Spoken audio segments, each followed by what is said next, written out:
Welcome back to Unbiased, your favorite source of unbiased news and legal analysis.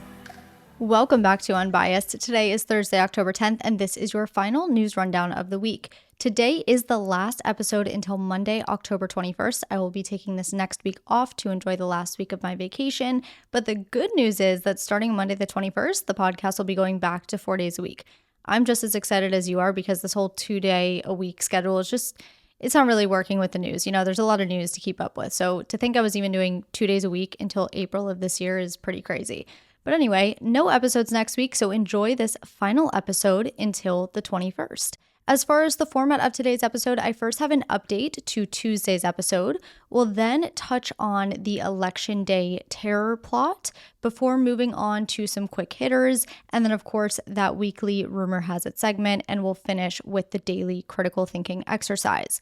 So with those things out of the way, let's get into today's stories. Starting with an update to Tuesday's episode, where I spoke about the Supreme Court hearing the first firearm case of its newest term. As a refresher, the case is called Garland versus Vanderstoke, and it deals with the definition of firearm under federal law and whether certain weapons parts kits and disassembled frames and receivers fall under that federal definition and can therefore be federally regulated.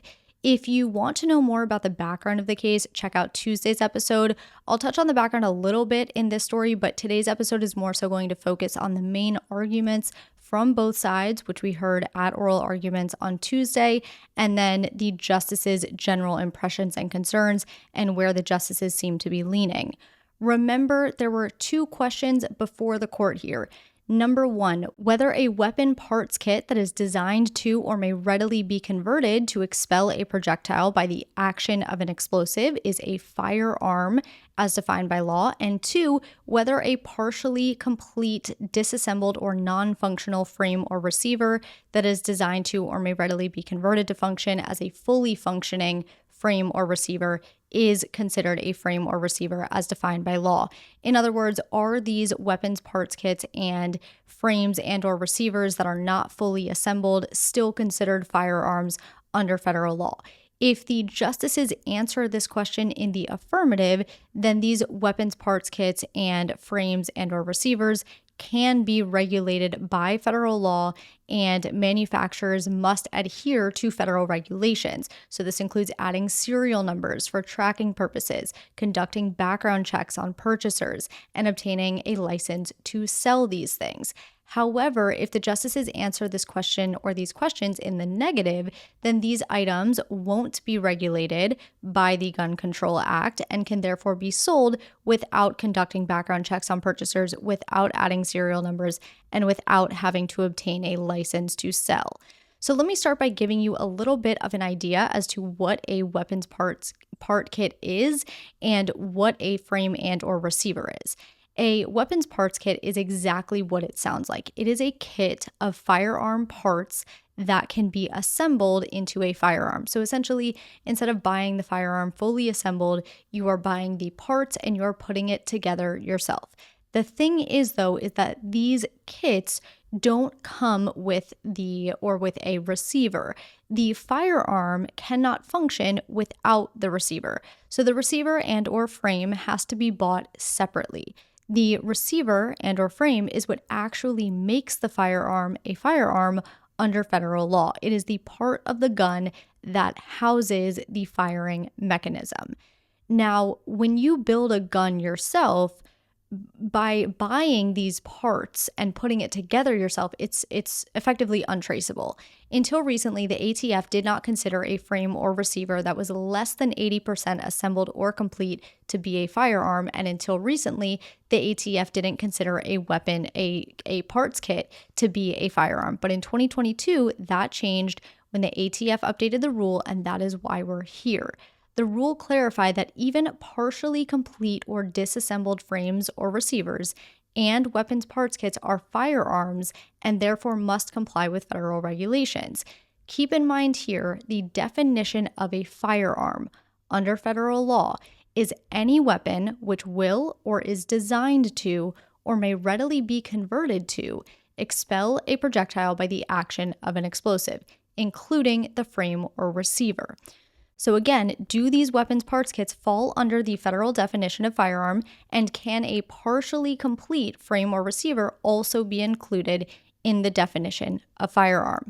Defending the ATF's new rule and arguing on behalf of the government was U.S. Solicitor General Elizabeth Prelogar. This is who always argues on behalf of the Biden administration. The Solicitor General changes with each administration, so currently it is Elizabeth Prelogar. Keep in mind, in this case, Prelogar is focused on arguing that, one, the ATF was within its authority when it issued this new 2022 regulation, and two, that these weapons parts kits and disassembled frames and or receivers fall within that definition of firearm under the Gun Control Act of 1968 and can therefore be regulated. The government was the petitioner in this case, or the one asking the Supreme Court to review this case. So what that means is that the government argued first. Prelogar mainly argued that, one, the new 2022 rule is consistent with the ATF's past practice and in no way fundamentally changed the 1968 law. Two, that the main reasons people buy these kits is either because they're barred by law from having a properly registered gun, or because they want to use it for a crime. And then three, she focused on how easily these kits can be turned into functioning guns and should therefore be considered firearms. Peter Patterson represented the challengers in this case, and he focused on the argument that the ATF exceeded its authority in issuing this rule by operating outside the bounds established by Congress when they enacted this 1968 law. His arguments focused on the differences in the original 1968 law versus how the law is written today because of the ATF's new rules.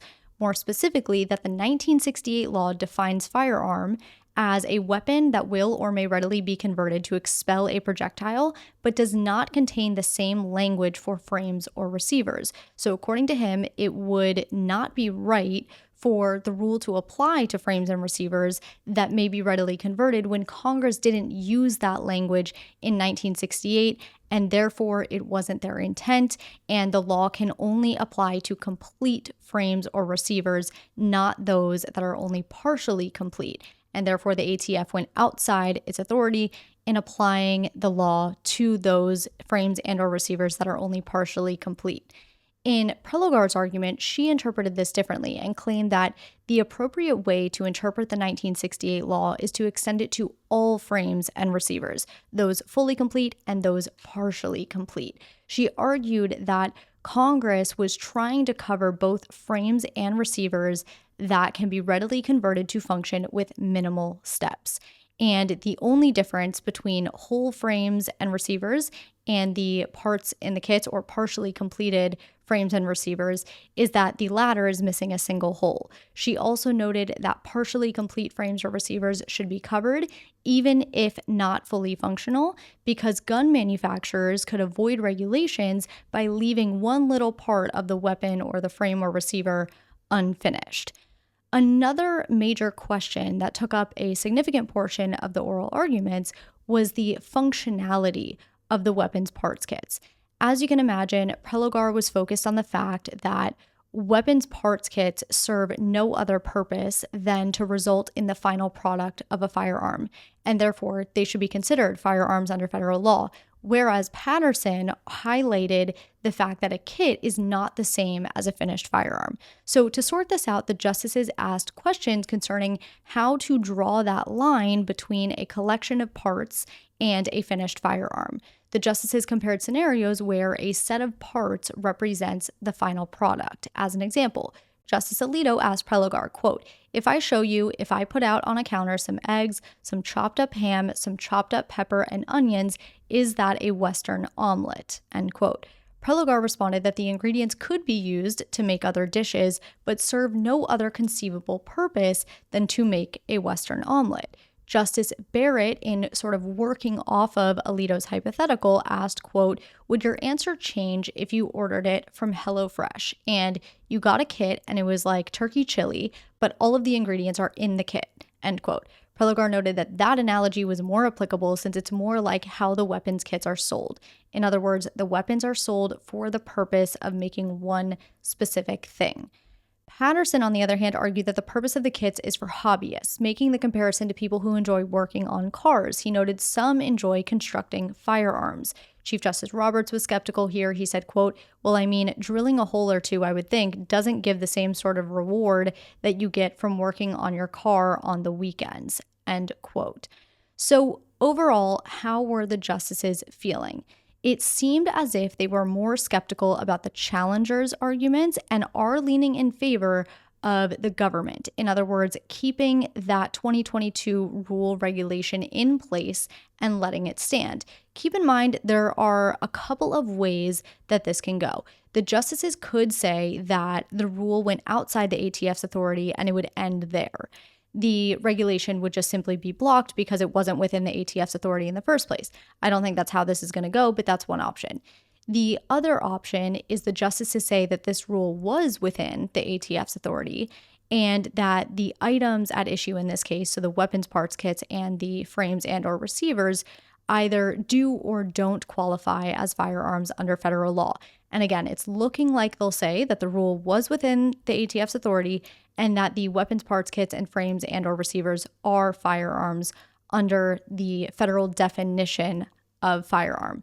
But of course, we won't know for sure until the Supreme Court releases their decision, which could be anywhere from 3 to 8 months from now, but you know that I will keep you posted once we have that decision. Moving on Tuesday, the DOJ announced charges against an Afghan citizen residing in the United States for conspiring to conduct an election day terrorist attack on behalf of ISIS. According to the now unsealed criminal complaint, 27-year-old Nasir Ahmad Tawhidi entered the United States on September 9, 2021 on a special immigrant visa and is currently on parole living in Oklahoma pending adjudication of his immigration proceedings.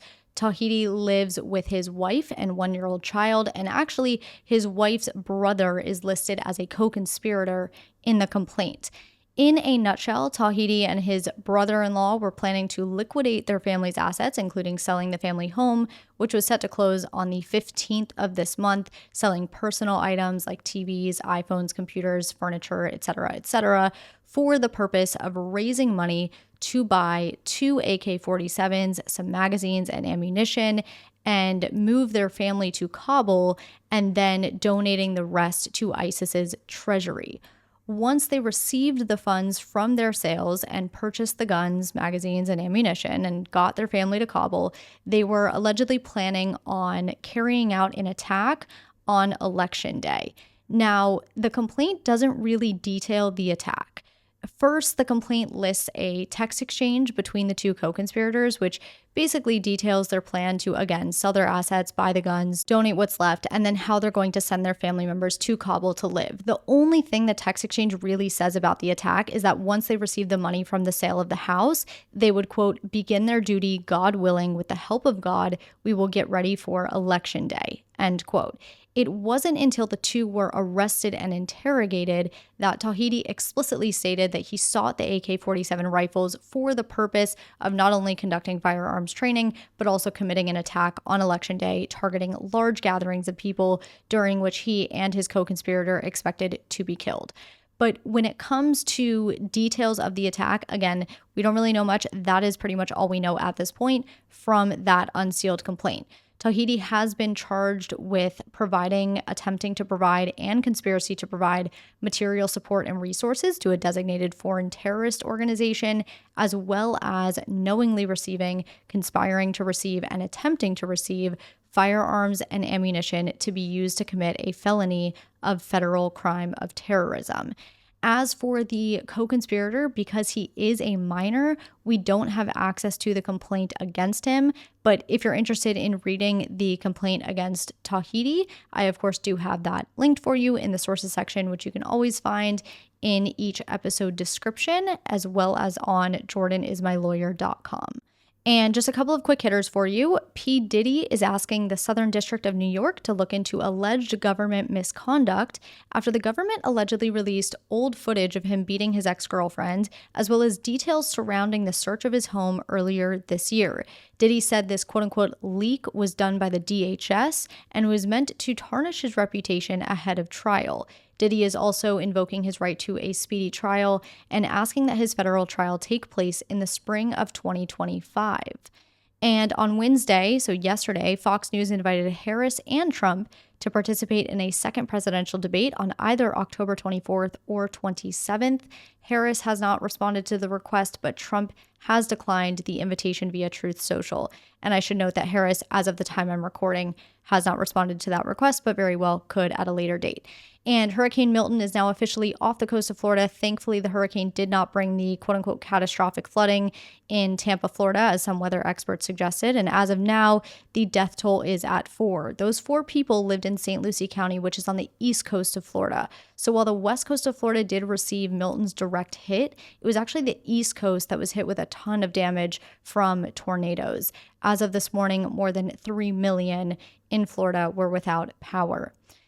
And now we can move on to Rumor Has It. But before we get into the rumors for today, I do want to quickly answer a question that many of you asked after last week's Rumor Has It segment. So last week, I addressed the rumor that FEMA had run out of money for hurricane relief because it had spent $640 million on illegal immigrants. And in addressing that claim, I mentioned that this grant program that FEMA spent money on, SSP, is a pre-existing program.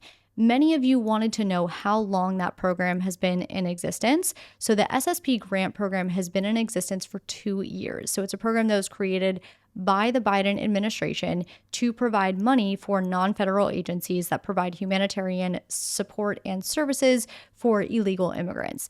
The $640 million was actually transferred to FEMA from the U.S. Customs and Border Protection at the direction of the DHS. So the $640 million is not a part of FEMA's appropriated annual budget. But if you are interested in learning more about that $640 million FEMA claim, go ahead and listen to this past Thursday's episode, and all of this will make a bit more sense. Actually, for today's rumors too, we're staying on the same track. That is the FEMA government funding Hurricane Helene track. Rumor has it that FEMA is only offering $750 to Hurricane Helene victims. Some on social media are even saying that the $750 is a loan that has to be paid back. The loan portion of this claim is false, but let's add context to the first part of the claim.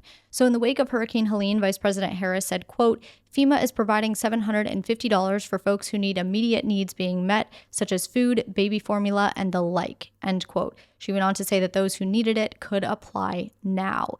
So to be clear, the $750 that Harris was referring to is for immediate assistance, otherwise known as serious needs assistance. Serious needs assistance is a one-time $750 per household payment to disaster victims who apply in the first 30 days of the disaster.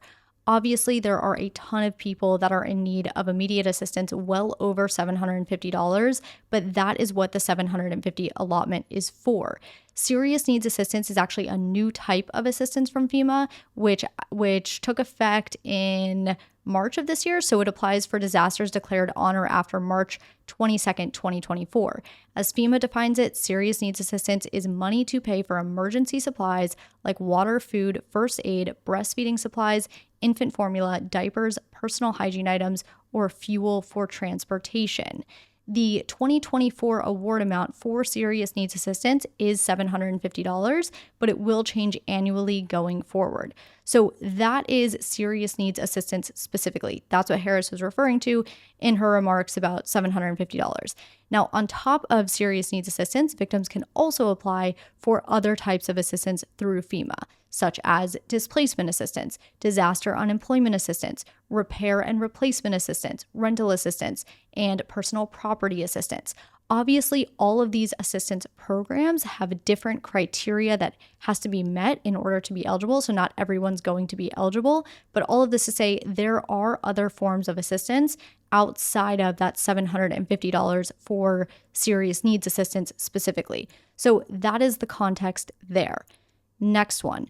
Rumor has it that Congress won't return from recess to pass additional funding for hurricane relief. This is true as of now, but again, let's add context. Speaker Johnson was interviewed on Fox News Sunday when he was asked about the letter President Biden had sent to congressional leaders on Friday, requesting that lawmakers provide more money for federal disaster recovery efforts. Specifically, Biden asked Congress to restore funding to the Small Business Administration's Disaster Loan Program, which is designed to help small business owners as well as homeowners recoup property and equipment in the wake of a disaster. Biden had previously requested that this be included in that recent stopgap measure that Congress had passed to keep the government open or to avoid a government shutdown at the end of September, but it did not make it into the bill. To give you a number, the administration is saying that SBA's disaster loan program needs about $1.6 billion in additional funding to meet the Helene-related applications that it's receiving. So when Johnson was asked whether he would call Congress back into session before the election, because currently they are on a 6-week recess, he said, quote, "We'll be back in session immediately after the election." That's 30 days from now. The thing about these hurricanes and disasters of this magnitude is it takes a while to calculate the actual damages, and the states are going to need some time to do that. You don't just send estimates to the federal government, you send specific needs and requests based upon the actual damages, and that takes some time, especially when it comes to storms of this magnitude, end quote. He then went on to say that Congress would work in a bipartisan fashion to provide additional support when the time comes. So here's the thing. As I mentioned a couple of weeks ago, one way to do things is Congress can wait until they get a request for funds. That is what Johnson was implying that they were going to do. However, they don't have to. Now, if we look at what happened after Hurricane Katrina, Katrina made landfall in Louisiana on the morning of August 29th as a Category 4 hurricane. By September 2nd, 4 days after Katrina did the majority of its damage, President Bush asked and Congress passed $10.5 billion in aid. Less than a week later, on September 7th, President Bush requested another $51.8 billion, which included $2,000 debit cards for families to use on immediate needs. This bill passed the House the very next day on September 8th in a 410-11 vote and passed the Senate in a 97-0 vote. So does Congress have to wait for all of these states to submit their final tallies, as Johnson said that the states were going to do? No. Could Congress act without that? Yes. Could President Biden request a number like President Bush did after Katrina? Yes. But does he have to? No. So Congress says it's waiting on a funding request from the president before they act. The reason they're likely doing this is because, one, perhaps the government has enough funding to get them through the next 4 to 5 weeks until Congress returns. And two, a funding request would likely make it easier to pass a bill quickly so that they don't have to, because they wouldn't have to negotiate an aid package themselves.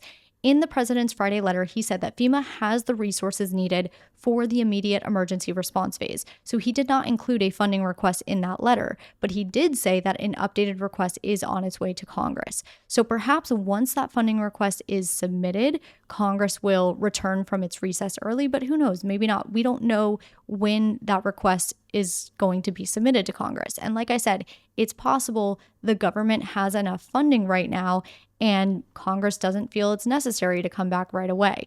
Now, as a final note, there are some obvious differences between now and 2005 when Katrina hit. For one, Congress was not on recess when Katrina happened, as they are now, so it's a little bit different.